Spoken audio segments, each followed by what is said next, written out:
We moved to a quiet neighborhood hoping to heal after a miscarriage. I spent months planting a garden in honor of the child we never got to hold. One morning, I walked outside and found it all uprooted, a crude wooden sign stuck in the ground reading, "This isn't a cemetery. Move on."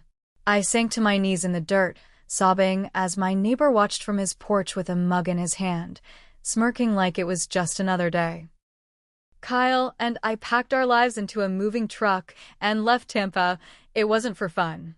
It was because my body had betrayed me for the third time. We lost our daughter at 21 weeks. I named her Hope in my head, even though the doctors told me not to get attached. The day we found out her heart had stopped, I stopped too, in a lot of ways. People don't know what to say to you after a miscarriage. They tell you you're strong. They tell you it happens for a reason. Then they quietly back away, like you're contagious. We needed out. We bought a small, worn-down house in Brooksville, Florida. Cheap enough that we could live off one income for a while. Quiet enough that we thought maybe the silence would help us heal. The backyard was big but wrecked, overgrown grass, fallen branches everywhere, a rotted fence barely standing. I made it my mission. Every day, after Kyle left for work, I pulled weeds until my fingers bled. Hauled garbage to the curb. Dug until my back screamed. It hurt, but it was a good hurt.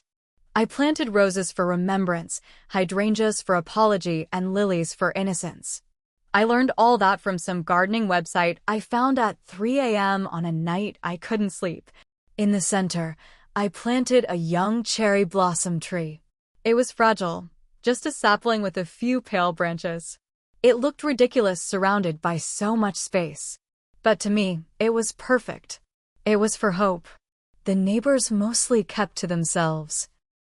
Across the street was a woman named Marla, mid-60s, always peering through her blinds. Next door was Don, early 70s, military baseball cap always glued to his head, old man scowl permanently carved into his face. He didn't welcome us. Didn't even fake a smile.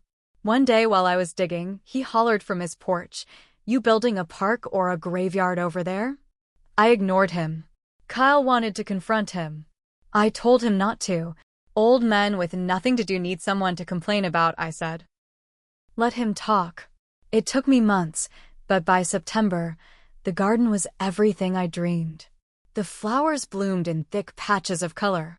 The tree grew 2 inches. Butterflies came. So did the bees. Sometimes I would just sit on the back steps with my coffee, watching the sun rise over it. It didn't bring Hope back, but it made the hole in my chest a little smaller. Then came the morning everything broke. Kyle had left early for a work trip. I stayed home, thinking I might take a photo of the garden to send to my mom. I opened the back door, still yawning, and froze. The garden was gone. Not just trampled. Uprooted. Whole plants ripped out by the roots and tossed aside like trash. The cherry blossom tree was missing entirely, just a jagged hole in the center where it had been. My hands shook. Then I saw it. A rough wooden sign staked in the ground, painted in sloppy black letters. "This isn't a cemetery. Move on." I dropped my coffee, sank to my knees in the dirt, sobbing so hard I tasted blood in the back of my throat. It felt like losing her all over again. And when I looked up, I saw him. Don, sitting on his porch like he hadn't a care in the world, sipping from that ugly Navy mug with the words U.S. Navy, the Real Men's Club, printed on it. Smirking. He smirked at my pain like it was entertainment. When Kyle got back and saw what happened, he wanted to go across the street and beat the man's teeth out. I stopped him. Barely. "We need proof," I said through gritted teeth. "We'll do it the right way." Kyle's hands shook for an hour after that. So did mine. I started watching Don. I noticed things I hadn't before. His yard was pristine. Not a weed in sight. No clutter, no toys, no bikes. He wanted the whole street to look like a 1950s postcard. Anyone who didn't fit that mold? He made miserable. Our neighbor Marla told me in a whisper that Don had run off the family before us too. She didn't say how. Just that the woman cried a lot and then one day they were gone. He thrived on control. On making people feel small. I wanted him to feel small. So I started digging. First thing I found? His so-called lawn service business. Just a cover for nosing around. Second thing? His shed. Hidden behind a fence of tall, scraggly bushes. People said he stored pesticides there. Paint thinners. Chemicals he wasn't disposing of properly. That was my way in. One night, Kyle and I crept over there. Stayed hidden behind the trees. Watched Don wheel a rusted cart full of old paint cans and dump them behind the shed. Took photos. Videos. Then I made an anonymous call to code enforcement. Reported illegal dumping. Mentioned dangerous chemicals near a creek. 2 weeks later, they raided his property. Found enough hazardous waste to call in the EPA. He got slapped with thousands in fines. Had to pay for professional cleanup. And because he ran a business, they hit him with commercial environmental violations, not just residential. Way steeper penalties. But that wasn't enough for me. I created a Facebook group, Brooksville Gardeners United. Started posting garden tips. Got friendly with the neighbors. Slowly, I started slipping in photos. The destroyed garden. The crude wooden sign. A blurry photo of Don smirking on his porch. I never said his name. Didn't have to. People connected the dots. Don fought back the only way he knew how. He left dead plants on our porch. Dumped piles of dirt across our driveway. One night, he scratched a word into our car door, "Crybaby." I didn't flinch. I installed cameras. Filed police reports. Posted updates in the gardeners group. Calm. Factual, but very public. By spring, nobody talked to Don. The community that once feared him now hated him. He tried to hold on. Tried hosting block parties that no one came to. Tried calling City Hall to complain about everyone else's yards. No one listened. Without his little kingdom, Don started falling apart. And eventually, the for sale sign went up in front of his house. He didn't leave quietly. For weeks after the for sale sign went up, Don made it his mission to make us miserable. He'd sit on his porch in a rusty lawn chair, muttering loud enough for us to hear, "Ruined my life." Little crybaby and her whipped husband. Sometimes he'd even shouted at passing cars, hoping someone would listen. But no one did. One afternoon, Kyle found a dead squirrel tied to our mailbox with fishing line. I called the police. Again. This time, they actually took it seriously. Animal cruelty is a felony in Florida. Don must have realized he crossed a line, because after that, he kept his distance. But the damage was done. The whole neighborhood knew now. Even people who'd never liked us much at first came by to shake our hands and whisper, "You're doing the right thing." Don's been a bully for years. One woman cried when she said it. Told me her son had once been chased home by Don with a rake for accidentally cutting across his yard. I realized then it was never just about me. He hated anything that disrupted the neat, dead little world he'd tried to build. The garden wasn't dead, though. After everything, I went back out into the backyard and started over. Kyle helped this time. We planted even more flowers. Bigger, brighter ones. Hydrangeas and roses again. Daisies.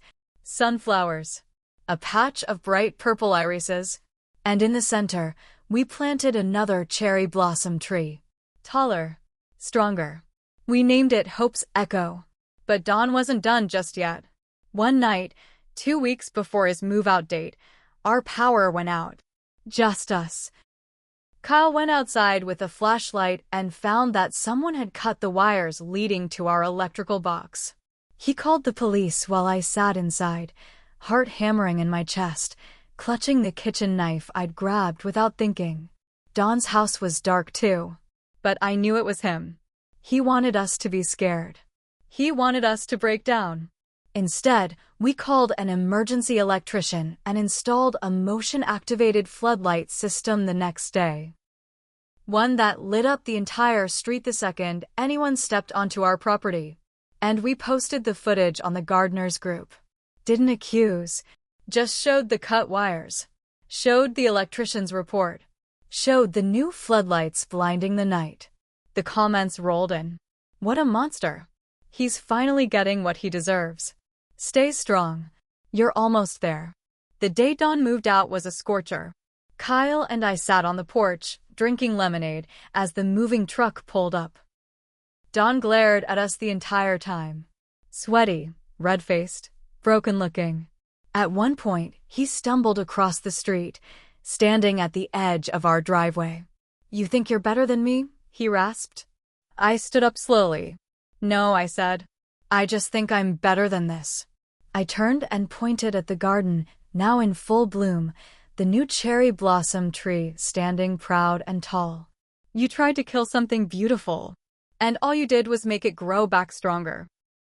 For the first time, Don didn't have a smart remark. He just looked at the garden, then at me, and then he shuffled back to the moving truck, shoulders hunched.